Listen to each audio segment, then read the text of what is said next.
question. Hello, welcome to today's episode of Juicing the Numbers, your statistics and sports podcast. I am one of your hosts, Joshua Tracy. And I'm Corwin Eller. And welcome to the Monday episode of the show. We've been very bad about making this episode happen in recent months. But probably months. Yeah. But here we are. We're doing it. As we are recording this, it is Sunday, October 9th, about 8:15 here on the East Coast, which means that the vast majority of NFL games for the day are wrapped up and in the books. And the all but one of the MLB Wild Card weekend series are wrapped up and in the books. The one remaining series that is still ongoing, Austin Nola made it out, is Padres Mets, which is the only series that takes 3 games, which I'm not surprised that this series took 3 games, but I am surprised it's the only series to go 3 games. Very. Honestly, looking back at all of them, I don't think I would have picked any of those teams to sweep.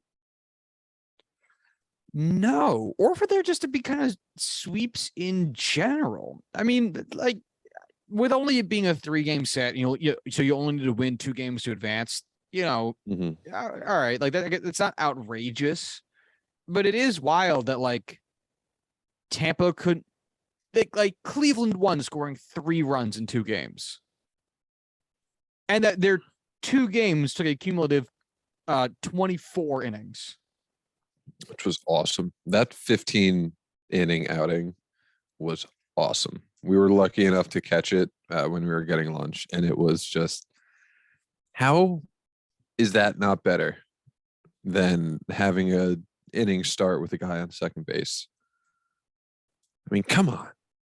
That game made me want to stab myself in the eyeballs.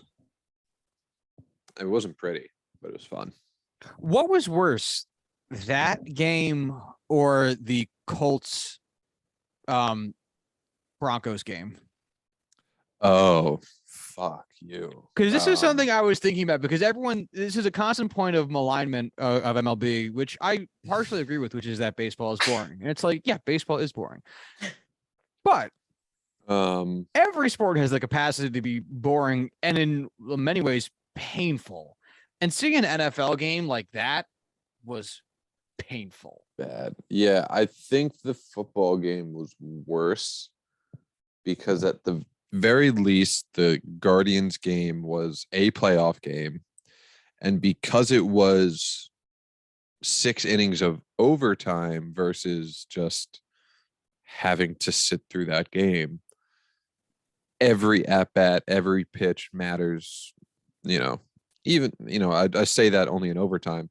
Throughout that entire game, every pitch matters, and only built up more and more anticipation as the game went on.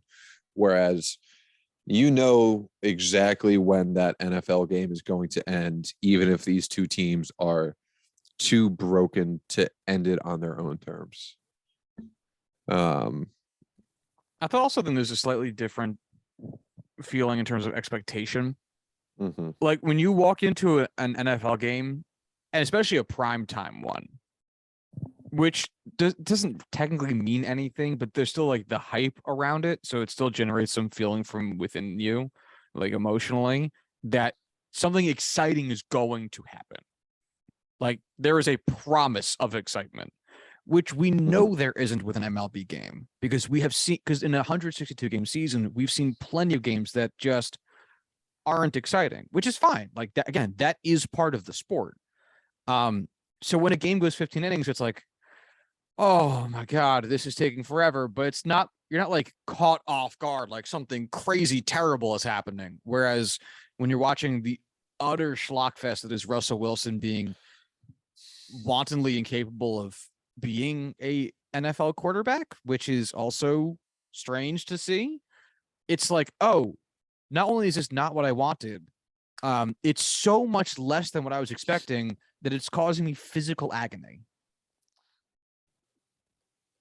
I still cannot get over watching Russell Wilson in a Broncos uniform and just having to, like what we talked about with juicing the big screen.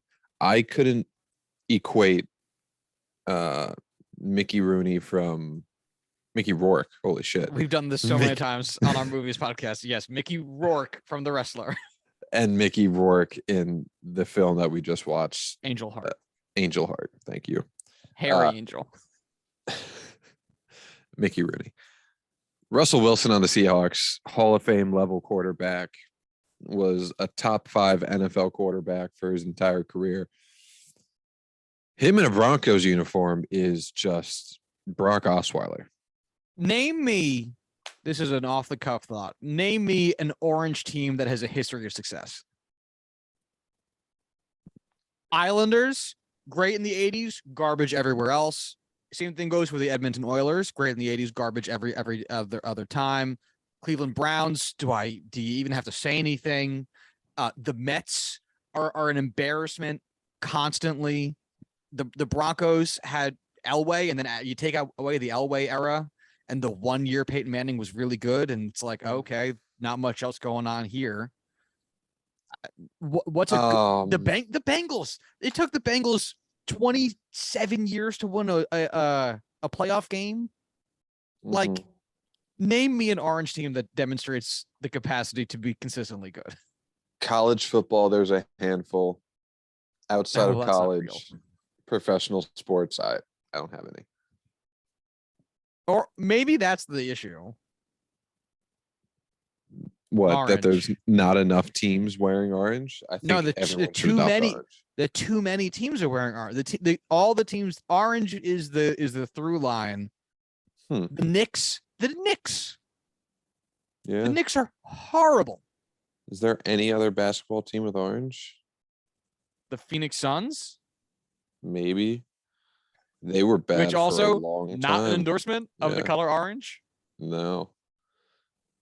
Boy, this is tough. It's a striking indictment. Because obviously the color blue, because it's so ubiquitous, you can point to so many teams that have had sustained success in the color blue. I mean, the Yankees and the Patriots right there. I mean, obviously you leave the Tom Brady era, the Patriots have a much sadder existence, but still, I mean, the color red, you've got like the St. Louis Cardinals that have been good for their entire existence. Well, there's like a billion teams that use red, so there's going to be a billion successful teams that use the color red and blue. Yeah, it's everyone. The Dodgers are great. Oh, one team that is orange that has always been good, or is at least historically very, very good. San Francisco Giants.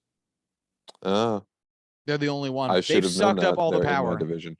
Yeah, they've harnessed all the energy of the color orange. Lindor just took a ball off the kneecap. That's bad. Frankie. I guess let's just recap the series real quick. Let's start with the Rays Guardians one, since that's the one we were just talking about. In the what ended up being 2-game set, the Rays lost the first game 1-2, and the Guardians won the second game 1-0.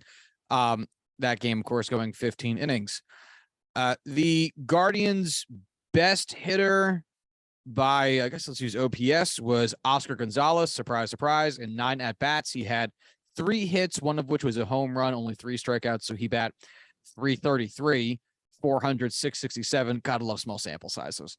An OPS of 1067. By win probability added, it is also Oscar Gonzalez, which is probably the better way of doing this. He added 0.32 wins, which is a lot. Like one would essentially be he won the game or an entire game. So 0.32 is significant. The next highest is Luke Malley, who had a win probability out of the 0.05. On the Rays side, their best hitter was Vidal Brujan with a win probability added of 0.1, which is gotta just be the timing of his sole hit in his 2 plate appearances. By OPS plus, though, it was Isaac Paredes, who was a Yankee killer this year. Although he also only had let's go with Jose Siri then with his 9 at-bats. Although his OPS was only 556. That is so terrible. Oof. If you lose a series 0-2, you're probably not gonna have many great hitters. That's a good point. The Guardians' best pitcher by win probability added and championship win probability added was Sam Hentges. Hentges. I don't really know how to pronounce it. I wasn't paying attention when he was in the game. He pitched 3 innings, got a win, and had 3 strikeouts. So good for him. The Rays' best pitcher by both of those measures as well was Jason Adam, their reliever. 2 innings pitched, 1 hit allowed, 2 strikeouts. Typically, like it is not uncommon to see these be relievers because of the leverage of the innings. Yeah, so now the Guardians will go on to face the Yankees starting on Tuesday night. We'll talk about the future matchups in a minute. Let's move over to real quick. Would you have picked the Guardians? I forget what we did. We definitely talked about this already. Did you pick the Guardians or did you pick the Rays to come out of that game alive? That series, I should say. I probably would have flipped a coin and gone the Guardians just solely on their streak to end the season. I think in my bracket challenge, I picked the Guardians because I picked both of the not AL East opponents to win their games, which is why I also picked the Mariners over the Blue Jays, not for any math reasons, just why on earth would I root for the Blue Jays? So I would have picked the Mariners just to, again, I wanted the Mariners to win. Don't let your memes just be dreams.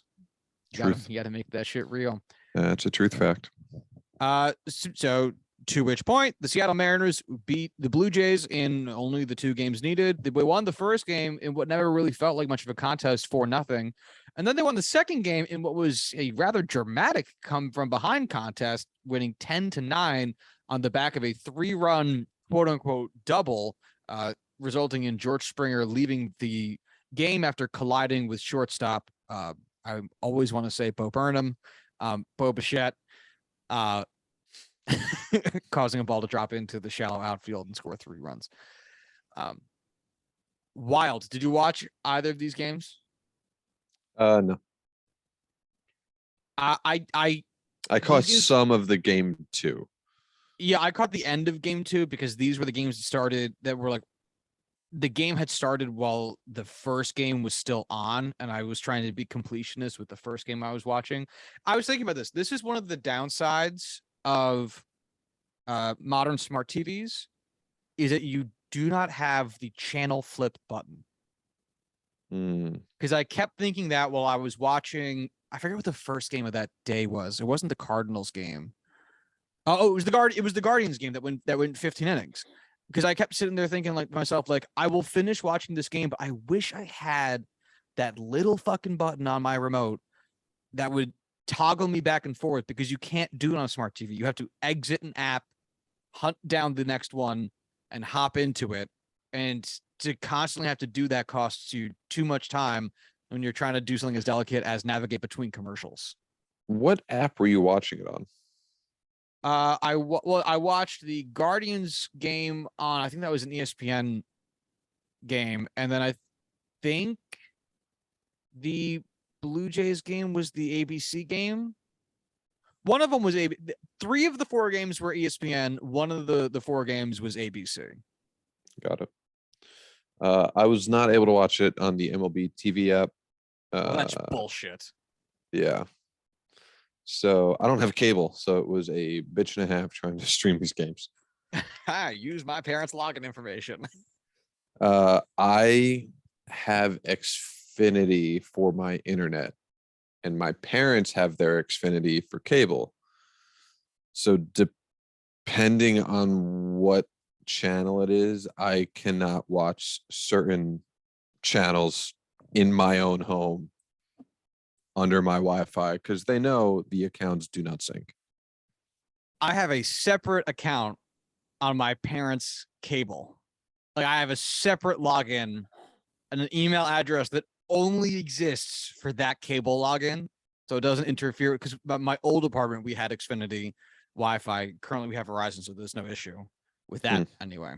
But I have it. There's an email address, a Comcast email address that only exists for me to bum my parents' Wi-Fi or bum my parents' cable package. which has not failed me yet. You'll have to teach me your magic ways, sir. It's an email and a password, my buddy. Sounds complicated. So little math is involved. Yeah, the best player. Soto bunting. What? No, he's not. He just bunted and advanced a runner, but I mean, That's incredibly Okay. stupid. Sack bunt. Wow. Yeah, that's incredibly stupid. We'll address that later. it almost But it worked. is stunning. We'll be Wow. honest. Like it almost worked. Was he He almost heavily got on. shifted? No. That's the only way it makes sense is he was trying to, push a bunt down the third base line. They've been having some serious fuckery with the Mets pitchers with timing and the pitch a lot of stepping comm. out of the box and Yeah, a lot of pitch comm issues. So I think they just wanted to get a guy on second base. It I is don't know. pretty funny I'm not a that manager. MLB hasn't had a good answer for that, which feels like the most obvious drawback of the audio communication system, because Manny brings him home. finally Manny does something. He has been radio silent the past 2 games, so I'm so glad to see him do something. That's my fucking guy. His strikeout earlier today was on a bullshit call. So I know, but he was also real bad yesterday. Correct. Because like you see this in NFL teams, the NFL, better way of putting it, has had like radio communication to the quarterback's helmet for decades now. Like it's not even remotely new, and you see all the time with the volume within NFL stadiums, especially come late season games or playoff games, the difficulty with hearing those communications. Is the MLB surprised that the same thing's happening in a playoff baseball game? Because what's going to become an issue, which isn't currently necessarily an issue, because you can take the extra time to say, can't hear you, let's just do the signs. But if we're operating under a play clock, which will be next season, that's going to be a problem. What they were discussing on the broadcast tonight was the possibility of having the pitcher use the pitch comm on their wrist and just tell the catcher this is what's coming rather than back and forth. That's why I love David Cohn. Now that you mentioned that, I did hear him say, I love David Cohn. To hear David Cohn and Michael Kay have national broadcasts for the playoffs makes me very happy, because they're 2 wonderful announcers. And it makes more sense. And I think one of the points that he made, because I completely forgot he said this until you just said this. One of the points that he had made was, if we're already accepting that we're having the radio communication go from the catcher to the pitcher, then what's the point in not having it go the other way? Like, there's no real argument to be had preventing it from going the other direction, which is true. So that'll be, And that's something that, would genuinely speed up the game. Why wouldn't you? And it's You're also doing everything else to attempt to do this piece by piece. Yeah, and we've seen pitchers make communications not direct necessarily, although I think Greinke has directly said what pitches are coming. He's told the batter. Yes, but pitchers already have forms of communication with the catcher that let you know not necessarily what's coming, but that there is communication does go back to the catcher in addition to going to the pitcher. It's not one-sided. Anyway, roundabout. Let's talk about the next series, because we should. The Mariners beat the Blue Jays in 2 games. Like I said, the best hitter on the Mariners side of things by win probability added was Adam Frazier, and his 9 at-bats, 4 hits, a double, an RBI. He had a 1,000 OPS in the series. He had a win probability added of 0.47 and a championship win probability added of 3.27. So high marks on both sides. Best player by OPS was actually the second best player by win probability added, which is Cal Raleigh. His 8 at-bats, 4 hits, a double, a home run, and a walk, along with also a 1556 OPS plus. Best hitter on the Blue Jays side of things by win probability added was basically fucking nobody. Last place tie or first place tie between Matt Chapman and Santiago Espinal, who both contributed a whopping 0.08 win probability added, which comparatively is not very much. They both played certainly very well. A 1,016 OPS for Matt Chapman and a 1,250 OPS for Santiago Espinal, but not really accomplishing much in terms of, I guess, helping their team win. Not timely, I think, is part of this whole chicanery. Not timely. Yeah, the best pitcher by strikeouts. Who cares? That's the most fun one.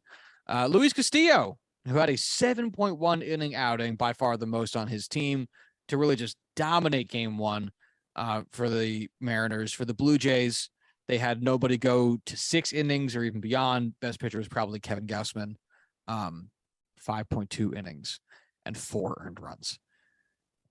And now the Mariners will go over and tackle their division rival with the Houston Astros starting Tuesday afternoon. So, let's take a hop, skip, and jump over to the National League side of things, as one of those series is wrapped up. The Philadelphia Phillies bested the St. Louis Cardinals in the minimum 2 games. Phillies winning in a dramatic come from behind in the 9th inning, winning 6-3 against the Cardinals in game 1, and then completely shutting down the Cardinals on the back of a strong Aaron Nola performance in game 2, winning 2-0. Best hitters in that game for the Phillies by win probability added was Gene Segura. He had a 533 OPS. He collected 1 hit and no walks in the whole series, but I guess that 1 hit really was the one that made the dream come true. Who the fuck knows? The best hitter by OPS was Alec Boehm at 1425. Best hitter on the Cardinal side of things, and this is actually going to be a relatively interesting discussion, Juan Yepez in his 5 at-bats, 2 hits, a home run, no walks, 0.32 win probability added, 1,400 OPS. Best OPS on the team, also with more than 1 at bat anyway, is also Juan Yepez. This is an interesting conversation because the 2 worst hitters on the team by win probability added, Paul Goldschmidt and Nolan Arenado in that order, which is shocking. Not just because those are the big money dudes, the guys who get paid for these at bats, the guys who get paid for these postseason performances. It's surprising because those 2 dudes are probably going to be 1 and 2 pick and order in MVP voting in the National League this year. It's not just that they're the stars on the team and you kind of expect more from them. It's that they were legitimately 2 of the best 3 players in the National League this year and fucking disappeared. Between the 2 of them, they collected 1 hit, no walks, no RBIs, 6 strikeouts. I know your answer to this will be it shouldn't matter and it doesn't matter, but do you think if the Padres advance, if the Padres continue on and have a relatively deep playoff run with Manny Machado turning it on, do you think this playoff performance in a 2-game sample size will have an effect on the very close NL MVP race? No, because MVP voting happens before the playoffs start. Cool. So I sound very dumb. At least I think it does. Or does it happen before the World Series? I always thought it was before the World Series. I said it real confident, and now I don't remember. I always thought it should happen after the World Series or after the regular season before the postseason, but whatever. I don't know. It shouldn't. You're right. That would be my answer. It shouldn't matter. But I don't know. It is just so strange because it's if they were going up against the Dodgers, the Cardinals were against the Dodgers round 1, and Goldie and Arenado got completely ass fucked. Like, you go, all right, well, that's the Dodgers. Like, that's kind of what they do. It was the Phillies, a team notorious for blowing it. That's been their MO for the past, I don't know, 4 seasons, 5 seasons, as they've tried to cobble together a playoff team and just kind of haven't because they blow it. And Goldie and Arenado are 2 dudes who have shown you time and time again this year that if you leave a mistake over the plate, they are going to demolish it. And 1 hit between the 2 of them. 1. And it was a single. That's it. Not even like 1 hit, but it was powered out for a home run. No, they disappeared. No, not even a walk. So you can't even rest on the fact that, like, well, they had good at bat because they didn't. They did not have good at bats. They got handled. It's wild. Are you muted? Yes. I actively muted myself to talk, which is so me. I get it. Over the course of the regular season, you have 600, 650 at-bats. It defined your entire season. 2 games, 8 plate appearances shouldn't be this much of a factor in how we look at your season. But my goodness, this is a 3-game wild card where you really can't make excuses. Like, it's just, it shouldn't be that way. It arguably isn't something we'll look back upon and be like, they had great seasons. But you remember those 2 games where they just sucked in the wild card? Your season's over. So there's nothing else to really say. Yeah, I mean, it is also funny because much was made of the 1-2 punch between Scherzer and DeGrom for the Mets. And obviously we're about to talk about the Mets pod series because that's the last one left to discuss. But by far the most effective 1-2 punch in this wild card round was Nola Wheeler, who, I mean, aren't bad pitchers at all. I mean, they're both, one would think, really good pitchers combined for 11 WAR this year. Both have finished, top 2, top 3 in Cy Young voting over, a couple of years, the last couple of years. Zach Wheeler in 2nd place Cy Young voting last season. Nola top 10 in 2020, top 3 in 2018. We'll see where they finish this year. What happened? Absolute robbery of just an unbelievable catch by Trent Grisham to, I don't think it would have gone out, but it was a deep center right center field shot. Sorry, From that who? was Who's the batter? Mark Canha. Unreal catch. He's so good. Thanks, Trent. Hey, Gold Glover, man. Gets it for a reason. Gold Glover. Danny Gold Glover. Yeah, it like you said, it's one of those things, like, you can't predict it. It is unfortunate that the Cardinals got bounced so early, only because they were having such a fun, like, end of the line run for a lot of players. I think are relatively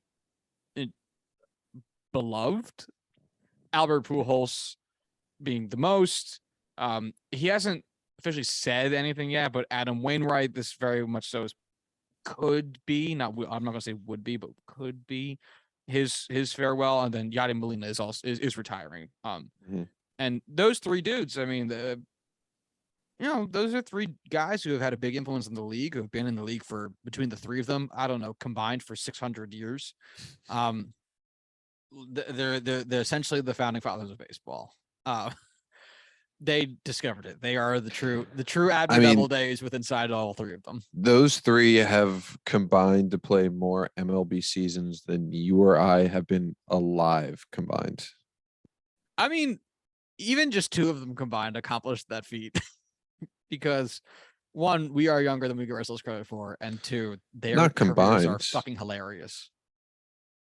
Our ages combined our are ages still combined. less than their careers combined. Yeah, they are. They've been doing it for a while. Actually, I'm just realizing that Adam Wainwright didn't pitch for the Cardinals. I guess he must have been their game 3 starter. I didn't even process it because Jordan Montgomery was it makes was sense. game 1, and then Jose Quintana was game 2. Nuts. For reference, Yadier Molina, 19-year career. Albert Pujols, 22-year-long career, and Adam Wainwright, 17-year career. So that's what 58 years. Mikolas started game 2. Oh, then Jordan Cardinals. Oh, you're right. I'm sorry, I missed that. Jordan Montgomery came out in relief. I guess you would have been. I honestly would rather rather have had Jordan Montgomery start game 3 than Adam Wainwright. He's been on a tear since he was traded. No, whatever. I don't know anything. He started off real strong, but he has been rough Really? to finish out the season. Right, yeah. Fair. You would know more than I. Yeah, his last, how many is this? 5 starts in St. Louis heading into the postseason, he allowed 16 runs. Oh, sweet Jesus. And an ERA of 5.33. Damn. Yes. Great start to his Cardinals career, followed by oofy, ouchie, that's real bad. Correct. Yeah.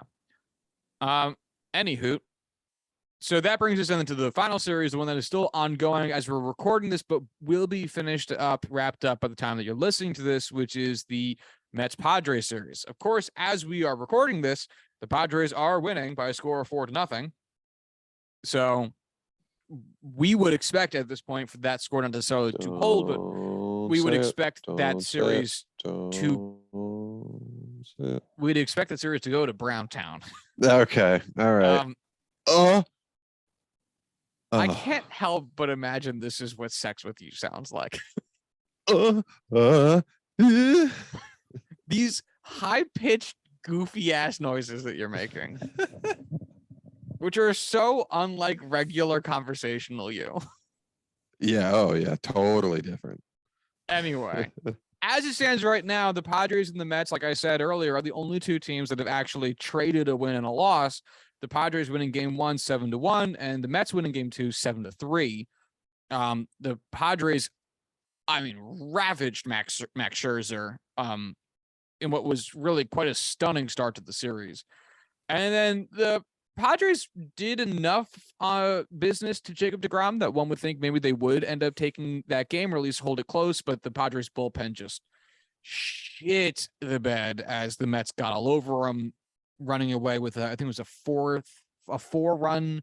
What was it, 6th or 7th? I don't have the box score in front of me. Yeah, it was something like that. Yeah, to really kind of put that game 4-run 7th. There we go. To really kind of put the game behind them. Anyway, so far the best performers have been on the Mets side. This does not count tonight's game because these numbers have not been updated. But Francisco Lindor for the Mets, best hitter so far by win probability added, 0.18. He's got an OPS of 1159 and 7 at-bats. And the best hitter for the Padres thus far by win probability added has been Trent Grisham, 0.2. He's got 2 home runs. That'll do it. His OPS is 1833. And I've got to say, as someone who's watched these 2 games probably the most intently, and I'm sure you're much the same, that feels right too. It does. I mean, I'm so happy Lindor has had a bounce back campaign this season. He's the guy. Like, Pete Alonso is definitely a very, very good hitter, but Lindor's kind of the heart and soul of that team. And as much as I'd love to see Juan Soto heat up, as much as I'd love to see Manny Machado just finish out his season with an absolute bang, Trent Grisham is a postseason dude. And he has been unstoppable. They're pitching to him like he is their number 4 hitter or in the 4 hole. He's up to bat now, and they popped this up on the screen. This is his 5th straight game in the postseason with an RBI. That's just pretty awesome.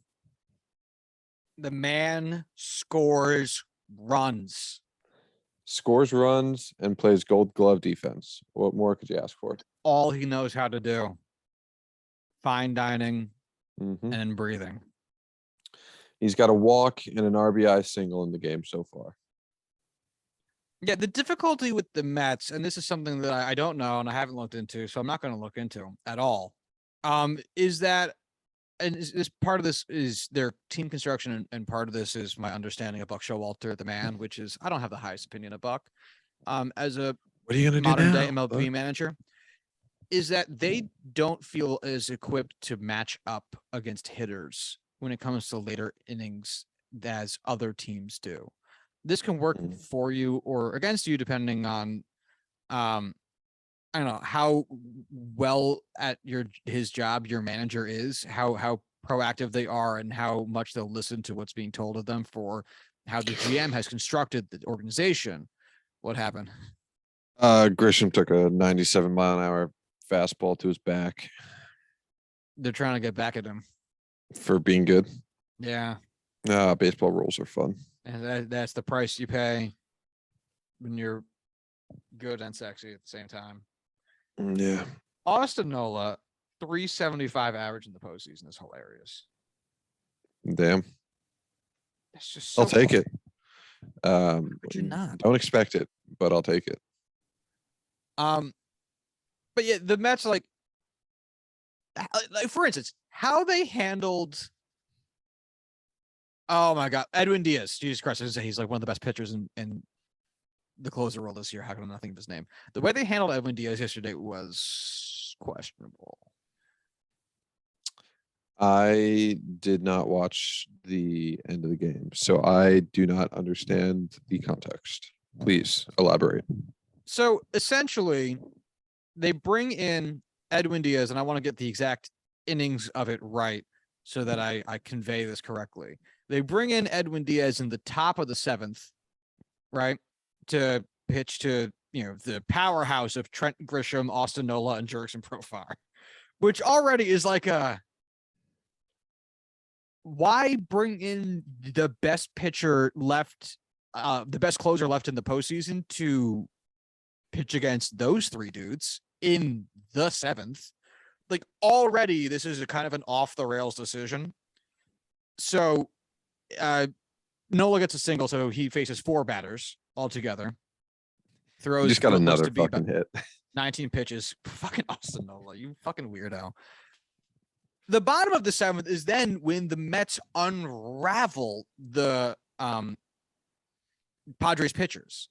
That the bottom of the seventh takes 45 minutes. Like it takes forever because within that one inning are 4 runs that score and pitching change. So a lot goes on and lengthy at bats. I'm seeing 2 walks, 2 strikeouts. Like it's a whole big long inning, and it leads one to say, well, if you have a pitcher who throws like gas, like Edwin Diaz throws gas, do you want him sitting down cold for that long and then to come back into the game? That's a question with almost every pitcher, not even just relievers. It's a question for starters too. It's why when there's a rain delay, both teams bring in a new guy because you kind of can't just have someone sitting down for that long and then come back in. It's not good for their arm. And that brings up to the question of the matchup issue, because that's exactly what they did. Buck pushed Edwin Diaz back out there to face Machado, Bell, and Cronenworth, which would have made more sense than having him face Nola, Grisham, and Profar, whoever the fuck I said it was. And after getting out 2 of those 3 guys, Josh Bell took a walk. He then puts in Ottavino to get out Brandon Drury, which is also confusing because why not just start Adam Ottavino out there in the first place? It's puzzling. Like it's very puzzling.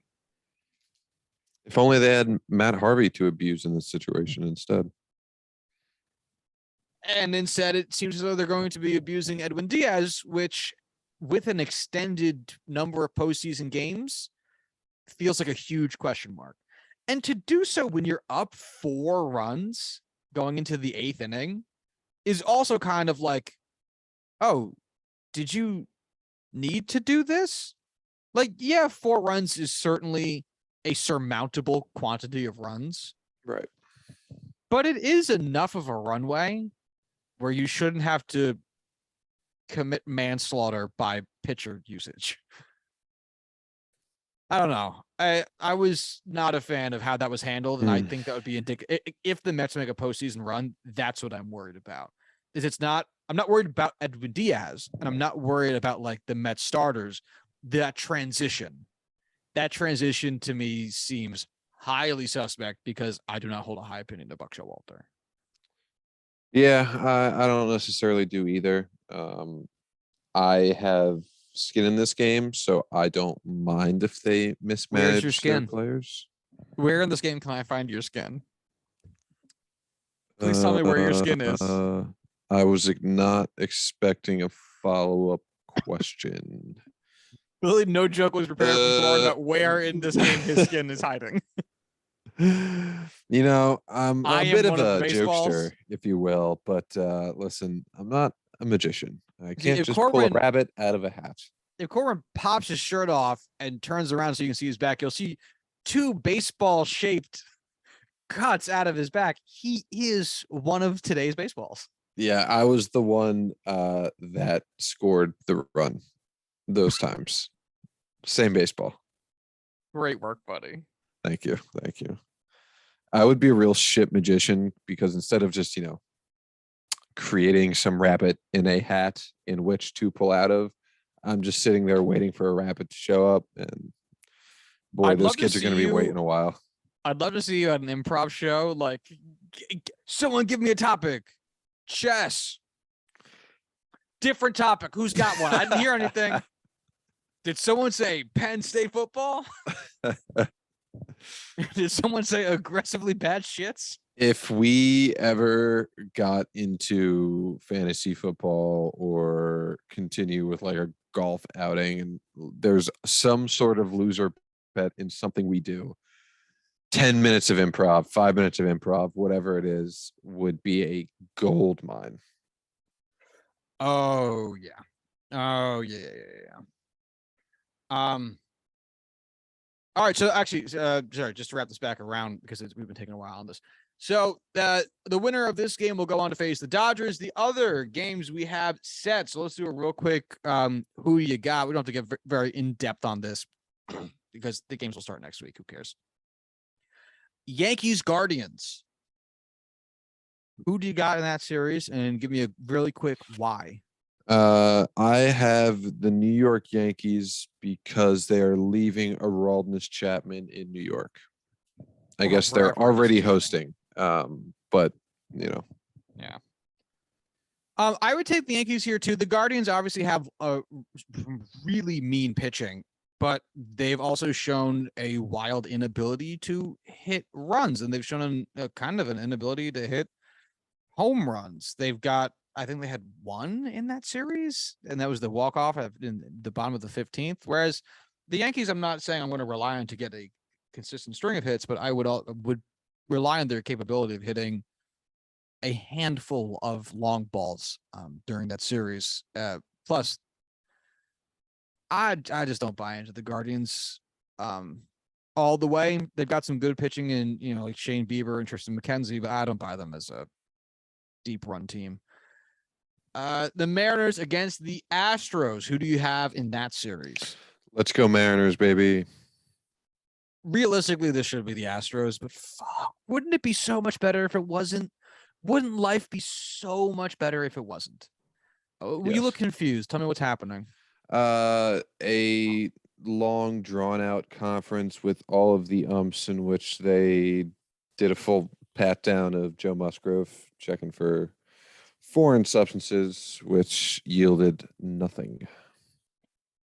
It's because King Kong ain't got shit on him. That is correct.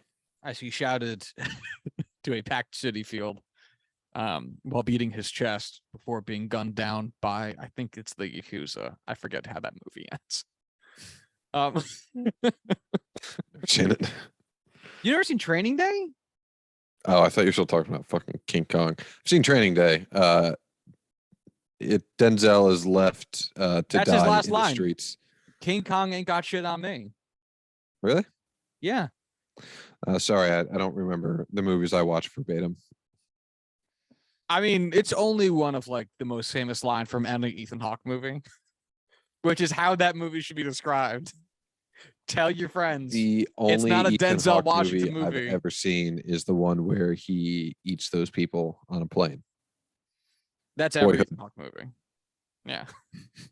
No, Ethan Hawke eats people in every single one of his movies. Yeah. That's his actor secret, cannibalism.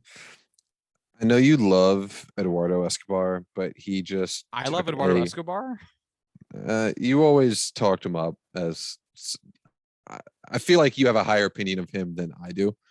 But he just took a wild hack on like a eephus pitch a foot inside the zone, and it just was silly. Eduardo, what I love about hilariously bad swings is that as long as they're not too frequent, you can roll back to the adage of, for hitters, if you're not guessing, you're not trying. Because part of the idea is you have to take a stab at, is this going to be a fastball or is this going to be an off speed? That's the idea behind he's sitting fastball, he's sitting curveball, whatever, is you're trying to guess.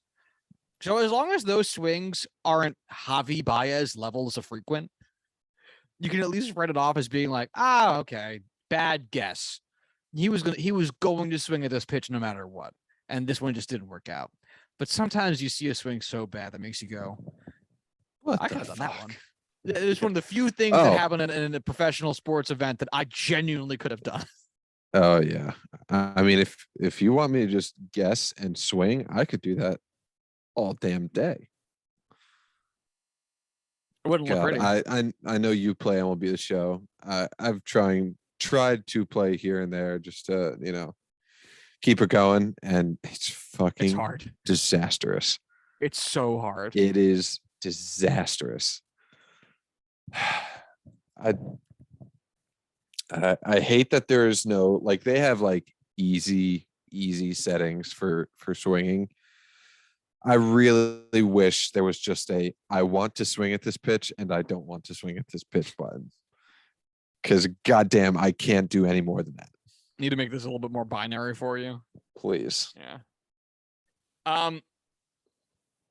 Jumping back into the Mariners Astros. Sure. It will be the Astros. It would be better if it was the Mariners. Yeah. That's all there really is to say about that. America's favorite team versus America's most hated team. We must all embrace the SOG. Nope. Let's get sucky. The Phillies against the Braves. Who do you got and why? The Braves are lightning hot and the Phillies are not. Just don't think they'll be able to hold up to a very, very complete and hot team. And I work in the Delco area and I don't want to see all those people happy. Yeah, I mean, the Atlanta has shown over the course of the end of the season that they are extremely well constructed and a talented group of fucking baseball players, which is how they managed to usurp the Mets on the final moments of the regular season, which of course means that the Phillies will win the series by some outlandishly stupid shit that we will like Aaron Nola is going to have to pinch hit for some godforsaken reason and hit a grand slam. Like, it's going to be so dumb that Atlanta fans will refuse to accept it, and Philly fans who will get bounced from the playoffs eventually will use as fodder to talk shit for decades to come. Chipper Jones will have to commit ritual suicide because it will be so weirdly embarrassing. It's who knows? Growing up, the Phillies, like my childhood, folks, they're like the style, their design, holy shit. Oh, Soto, thank you. Sorry. Like, the font is like silly, fun, not too serious, almost Comic Sans-ish. The Philly fanatic, super goofy, lovable. It just seemed like they're a fun, loving team. Whatever, nothing too serious, nothing too scary. It's the Phillies. And then you meet Phillies fans and holy shit, it's just like I I don't have a reference on deck to really drive home the point, but it is a dark side of fandom for sure. Philly in general, of course, but like Well, very to your people. point, it's like you look at the very like dark, ominous hue that is Eagles green. And you go, yes, this is like if there was an NFL team in Gotham and they chose green as their color, this is the shade of severe darkness of a depressed people living in a dystopian society. And then you look at the Phillies uniforms, which is almost the exact like it's like Metropolis and Superman. It's like, oh, look, everybody here reads the Daily Planet, and everyone here like is best friends with Clark Kent, and everyone's got a good job, but it's the same people, so the colors don't represent the attitude in the slightest.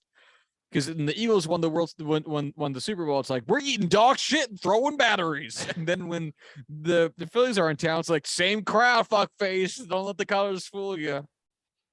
I hate to rain on your parade, sir, but Gotham does have a football team, and it's the Pittsburgh Steelers And with Heinz Ward, yes, with I'm Heinz aware. Ward. Yes, Yeah. Have you accepted the fact that the Steelers no longer play at Heinz Field? they play at Heinz Field. It just goes by a different name.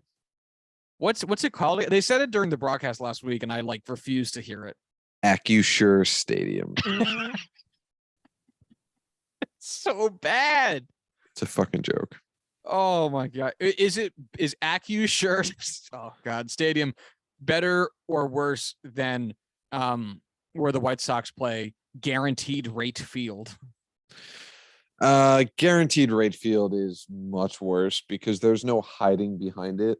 Like Acrisure, not Acusure, Acrisure. Okay. Oh, that's even If that worse. was there for 100 years, it would be like, oh yeah, that's Acrisure. Sure. It doesn't mean anything. It's just Right. a bunch of letters making One of a those like word pharma that mean nonsense names. nothing. Yeah. Guaranteed rate field. We all know what it is. We all know why it's called that. It's silly. The name of Stupid. your stadium is a sales pitch. Yeah. Yeah. Let's all go down to the Mall of America Stadium, guys. Hey, follow me. Let's go down to the Best Western Plus field. We could definitely pull up a rankings and do that for like a special episode of the worst named stadiums. That could be a lot of fun. One of the best corporate sponsors, two of the best corporate sponsored stadiums are the Great American Ballpark. Sure. Because Great American is an insurance company. Sure. I'm sure I knew that, but it would not be something I'd be able to pull off the top of my head. Worked with them frequently in my last job, which is always kind of funny because it was like Cincinnati. Hey, I see you. And Citi Field. Yeah. Great sponsorship with the naming. Hey, Honestly, all the of Citi Yankees sponsors around sponsor, things. Yankee Stadium. It fits. It's not sponsored. It's just we haven't sold our souls. Which could have been said about the Marlins up until like 2 years ago when they switched from Marlins Stadium to Lone Depot Park, where they were like the P is lowercase because the only capital here is the letter D, and then everyone said that's fucking stupid. Eat shit and die. Yep.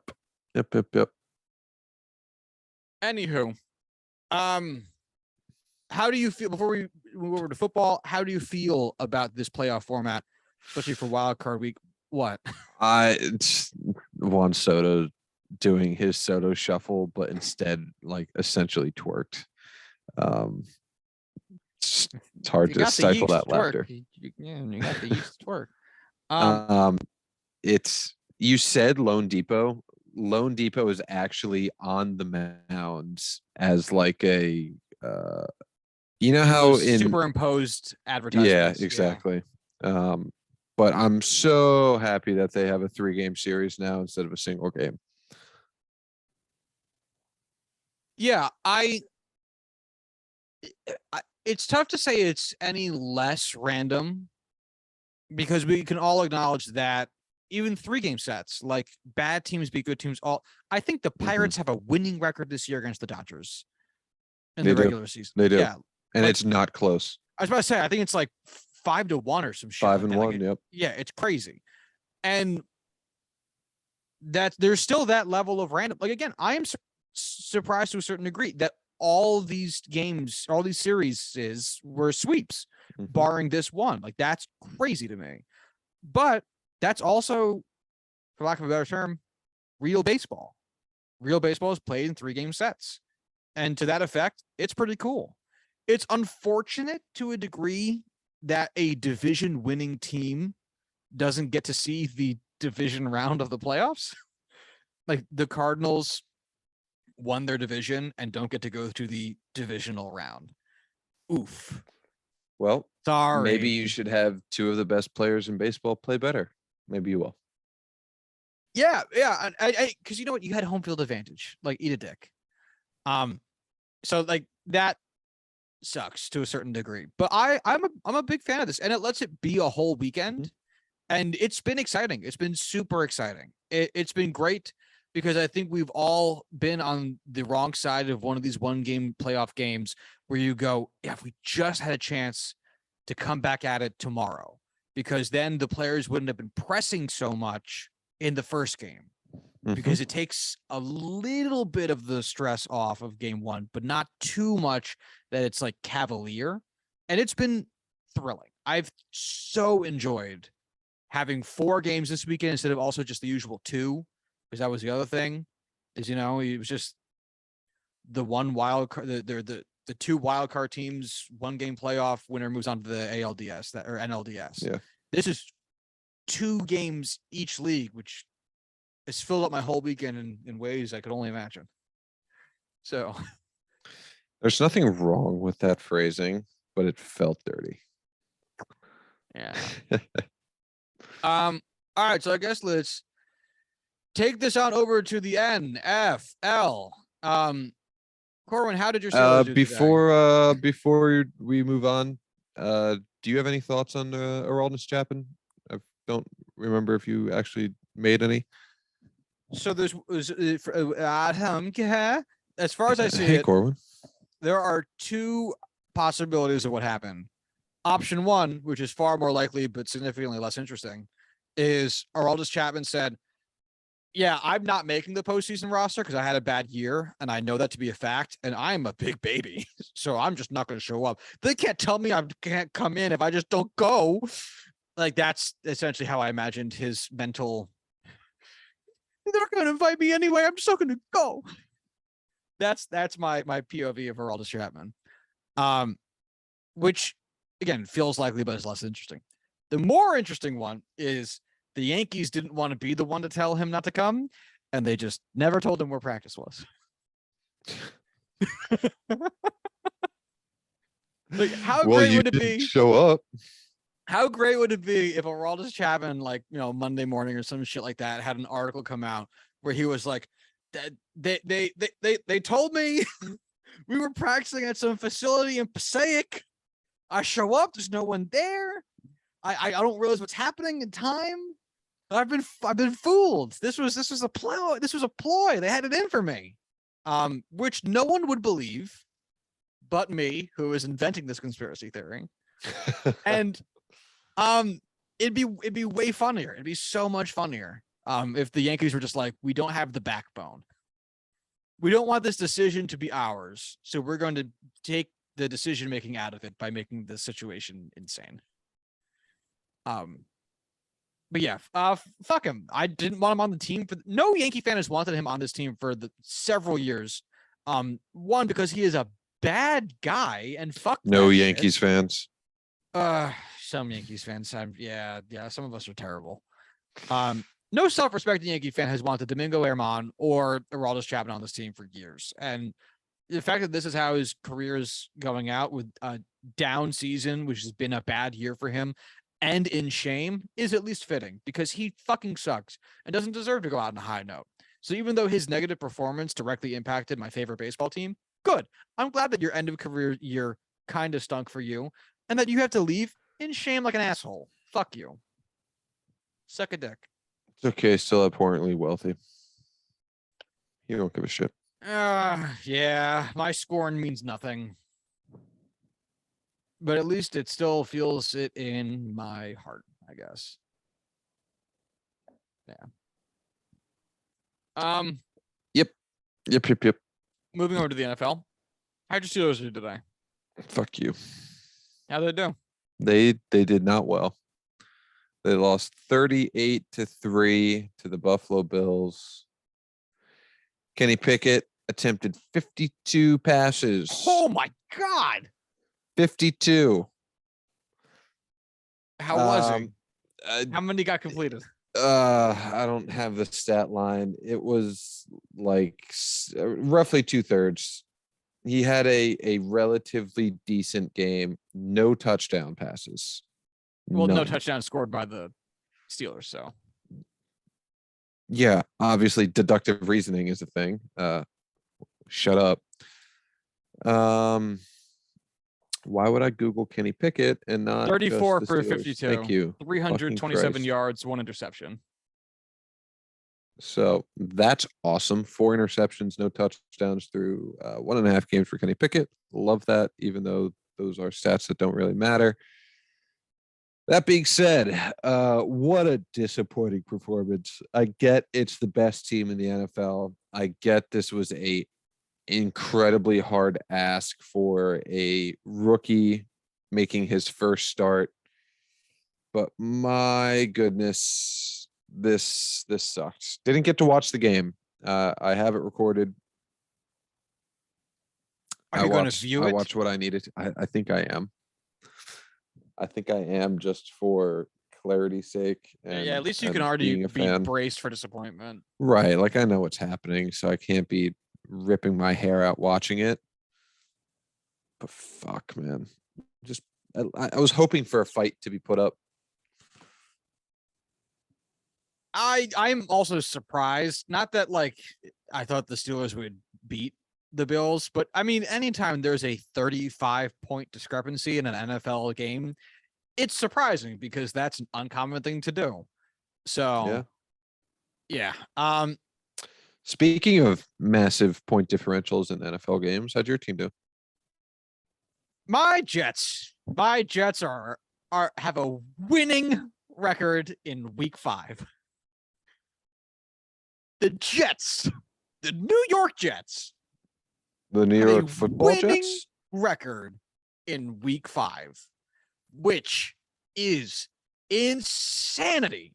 And I am beyond thrilled. The team looks good. They can't stop the run for shit. Raheem Mostert did whatever he wanted to that defense. But the offense looks legit. Breece Hall looks like a fucking monster. I've gasped at several of his runs because they were so ridiculous and insulting. He curb stomped the Miami secondary at various stages of the game, just literally dragging them with him. I had the thought that he looked like, in flashes, Le'Veon Bell with the patience, because there were various points where he took pauses and stutters that reminded me of watching Le'Veon with the Steelers. Now, obviously, I'm not trying to say he is going to become Le'Veon Bell, because that is one of the best running backs of the early 2010s. Like, you know, not trying to put that kind of hype on him or pressure on him, but it was really cool to see, because it feels like a lot of Jets running backs have just been, I have the ball and here I go, which only works with great consistency if you are a gigantic freak like Derrick Henry or the man who refused to die like Frank Gore. It's tough to be consistent. So or like a Marshawn Lynch, just like a jacked freak unit of a dude with amazing speed in addition to mountainous size. But to see one of our dudes just kind of be like, I'm gonna tap dance and then here I go, was it's a blast. It's a fucking blast to watch. Garrett Wilson looks incredible. Zach Wilson also a great game from the kid, and what is only his second start, including preseason, of the year. So, I mean, really, this dude had one preseason drive, and that was it until last week. So to see him coming out looking hot is amazing. I am. How many touchdown passes, Josh? I'm going to be honest. I don't have the stats up in front of me, and I kind of forget. I don't think he had any. I don't. I know he had a No. rushing touchdown. He had a I don't rushing think he had- touchdown. I don't remember now. I was just so won over with the fact when it looked like the Jets were going to score 40 points, I was like getting excited that we were going to score 40 because I couldn't think of the last time we did that. Yes, no passing touchdowns. 4 rushing touchdowns. Michael Carter had 2, Braxton Berrios had 1, and Zach Wilson had 1. Brees Hall had one too. And then it must just be showing the top 3. Yeah, there were 5 rushing total. Yeah, that would make more touchdowns sense because total. I could have sworn Brees Hall had a 1-yard rush after he had like ran 30-something yards to get to the almost end zone. So that would make more sense.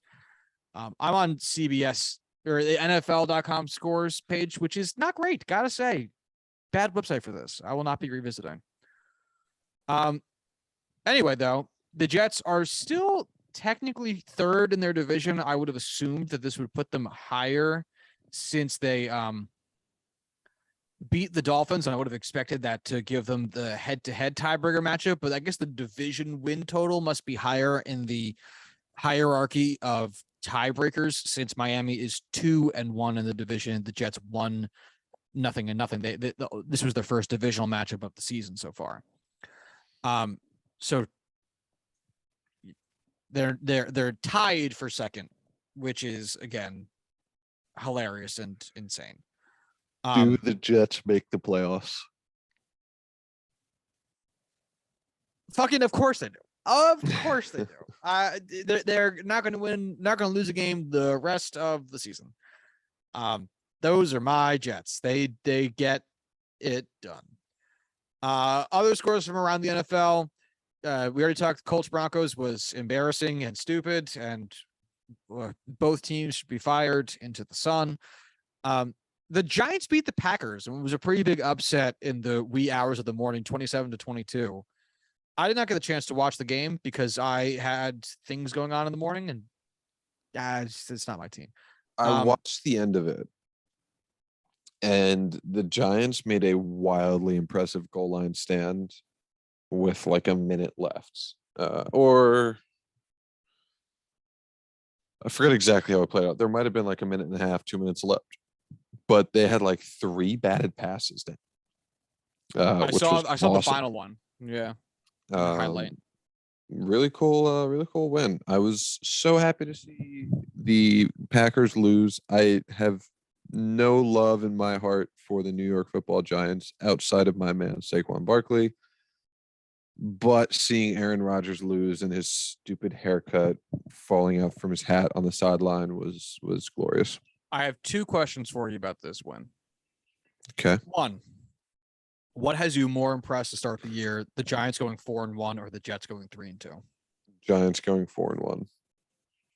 Because Why? the Giants were a worse team last year.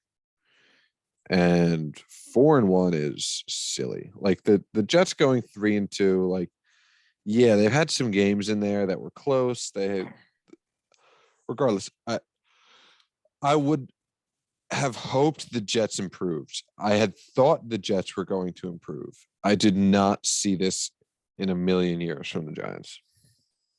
Yeah, and honestly, the Giants have done it against some better competition, like beating the Packers, which is been an inconsistent team, even though their record has been very good over the course of the past 10 years.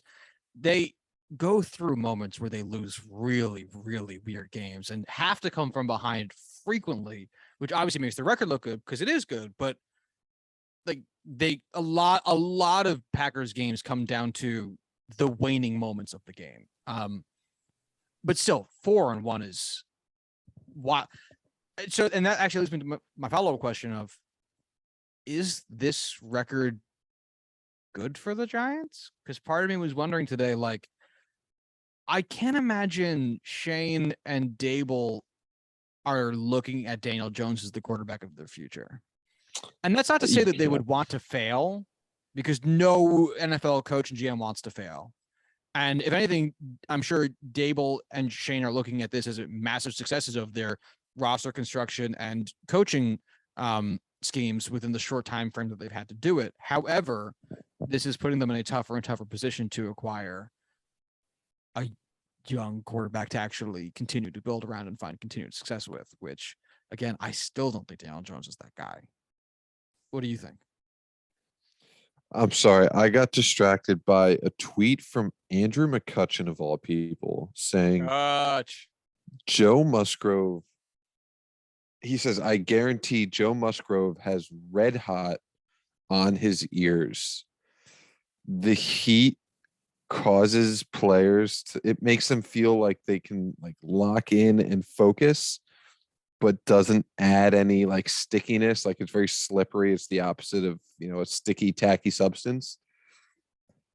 I can't wrap my head around putting hot sauce on your ears. Yeah, you think he meant icy hot, not red hot?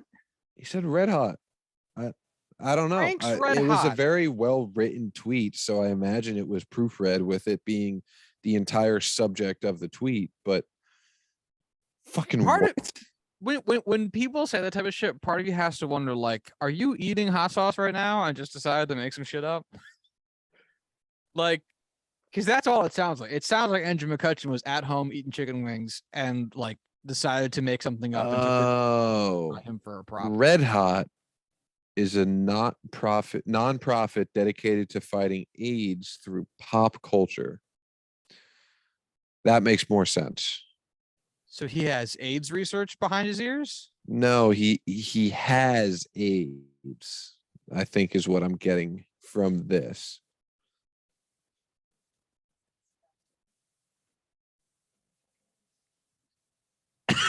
Okay. Getting comments from the peanut gallery. Probably deserved. Yeah. Yeah. Anyway, I guess let's keep going with the scores real quick. We already did Steelers Bills. The Chargers beat the Browns 30-28, which who cares?